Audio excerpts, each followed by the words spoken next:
श्री ठाकुर जी के चरण कमलों में नमन वंदन करते हुए चलते हैं कथा की ओर। परम पूज्य सदगुरुदेव भगवान के चरण कमलों में नमन वंदन करते हुए बाबू महाराज के चरणों में मेरा बारंबार नमन वंदन और पूज्य महाराज जी श्री श्री 108 श्री चरणदास महाराज जी, इनके चरणों में भी मेरा कोटि कोटि बारंबार नमन वंदन। दूर दराज से पधारे हुए भक्त भगवत प्रेमी इन सभी को भी मेरा बारंबार नमन वंदन। आइए कथा में प्रवेश करते हैं। सच्चिदानंद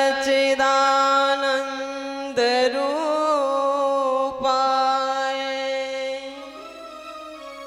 विश्वोत्पत्त्याद हेतवे तापत्रय विनाशाय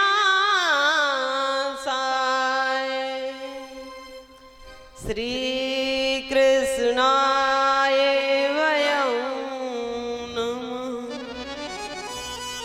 श्री वेद व्यास जी ने सर्वप्रथम इस श्लोक के माध्यम से सच्चिदानंद परमात्मा की वंदना की है।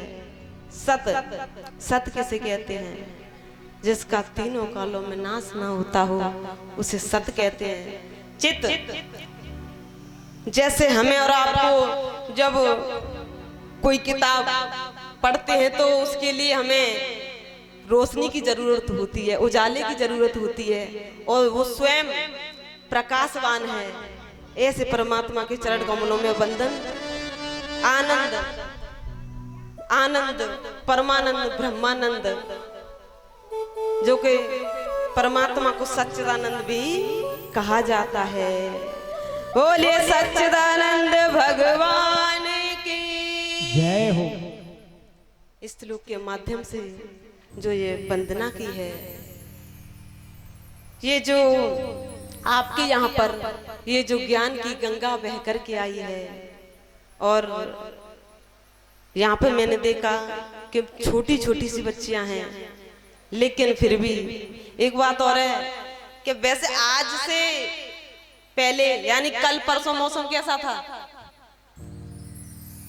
बहुत धूप थी ना, गर्मी भी बहुत थी, लेकिन आज सुबह सुबह कितना अच्छा कर दिया। क्यों?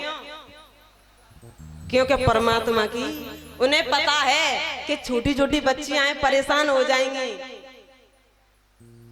कहते ना जाओ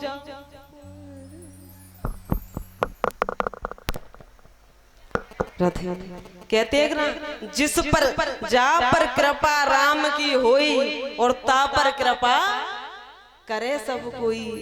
जिस पर कृपा, क्योंकि परमात्मा के आप भक्ति ही तो हो, भक्ति ही तो है, तभी तो कृपा हुई है। और ऐसी कृपा के कहते हैं कि ये जो भागवत की कथा जहाँ होती है ना, यदि एक बार भी बारिश पड़ जाए ना तो भागवत कहना और सुनना दोनों सफल हो जाता है। और यहाँ तो पहले ही दिन बारिश हो गई है।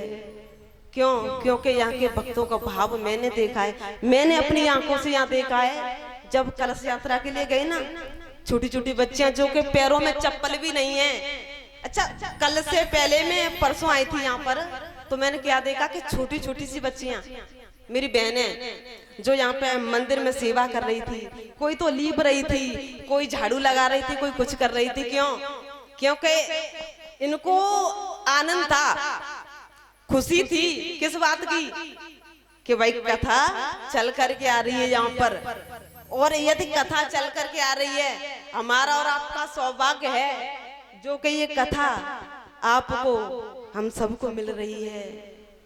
और कृपा ही नहीं, अति हरि कृपा, बहुत कृपा होती है ना, तब कहीं ये श्रीमद् भागवत की कथा सुनने के लिए मिलती है। कृपा ही नहीं, अति हरि कृपा।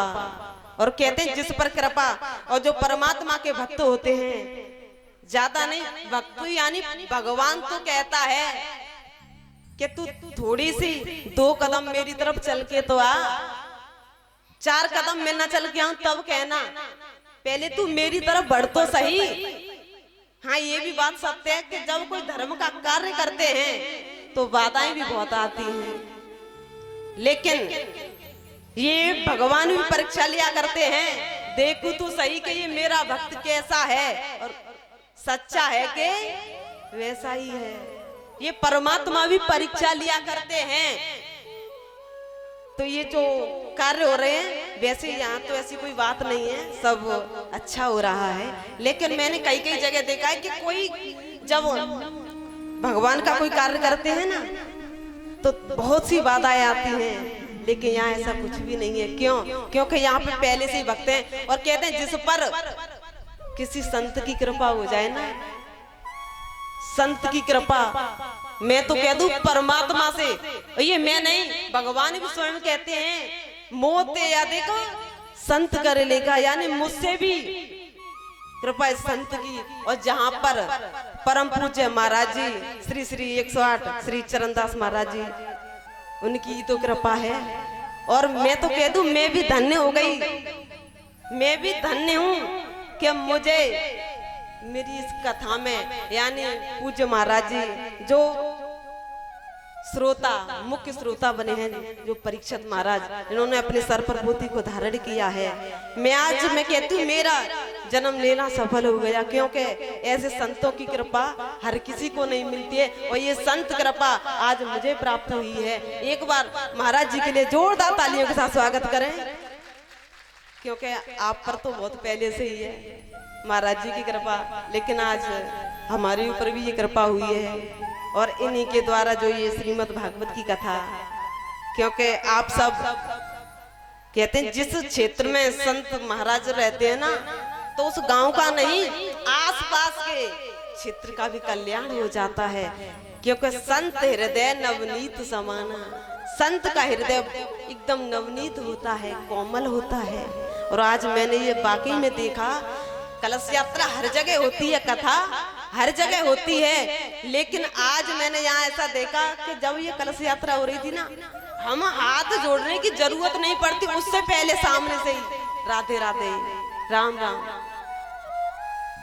तो सोचिए जिस पर कृपा, और मैं तो कह दूं ये संत की ही तो कृपा है, जो इतने लोगों के अंदर ये भाव हर किसी के अंदर नहीं मिलता है। क्योंकि हम हर जगह जाते हैं, राम राम करते हैं, तो कुछ लोग तो मुंह को फेर लेते हैं, लेकिन यहाँ ये देखने को मिला है हमें कि पहले से हाथ जोड़ करके प्रणाम करते हैं। और बहुत अच्छे भक्त हैं यहाँ के। एक बार इस गांव के लिए जोरदार तालियों के साथ स्वागत करें।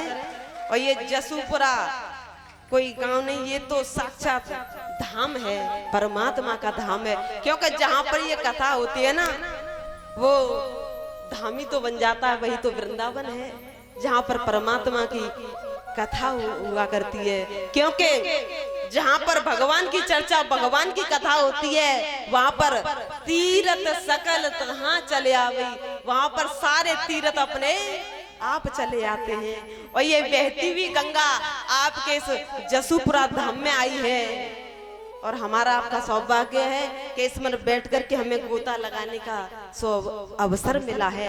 क्योंकि कहते ना गंगा, एक बात बताइए, कोई व्यक्ति यदि प्यासा हो, कोई व्यक्ति प्यासा हो, तो व्यक्ति को कुएं के पास जाना चाहिए कि कुआं व्यक्ति के पास चल करके आता है प्यासे के पास?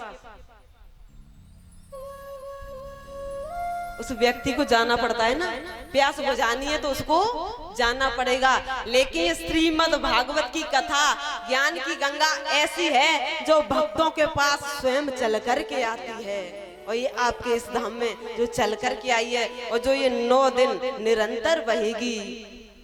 और ये ज्ञान की गंगा कहते हैं, जैसे भागीरथ तो एक ही है, जो इस भारत भूमि पर ये गंगा जो बह रही है ना, कौन लेकर के आए थे उन्हें? भागीरथ जी। लेकिन मैं संतों के मुख से सुना है कि भागीरथ 4 प्रकार के होते हैं। पहले भागीरथ वो जो इस गंगा यानी इस भारत भूमि पर गंगा बह रही है, और जो अपने पूर्वजों के उद्धार के लिए लेकर के आए, वो पहले नंबर के भागीरथ हैं। और दूसरे नंबर के भागीरथ वो जो उस गंगा को तो न ला सके, क्योंकि भाई हर किसी में सामर्थ्य नहीं होता है कि उस गंगा को लेकर के आए, लेकिन उस गंगा तक अपने बूढ़े माँ बाप को जो कावड़ बना करके लेकर के गए। क्या नाम था उनका? श्रवण कुमार। ये दूसरे नंबर के भागीरथ हुए। तीसरे नंबर के भागीरथ कौन? न तो उस गंगा को ला सके और ना ही अपने बूढ़े माँ बाप को कावड़ बना करके गंगा तक ले जा सके, लेकिन इस ज्ञान रूपी गंगा को जो लेकर के आए हैं वो तीसरे नंबर के भागीरथ यानी पूज्य महाराज जी। और इनके लिए जोरदार तालियों के साथ स्वागत।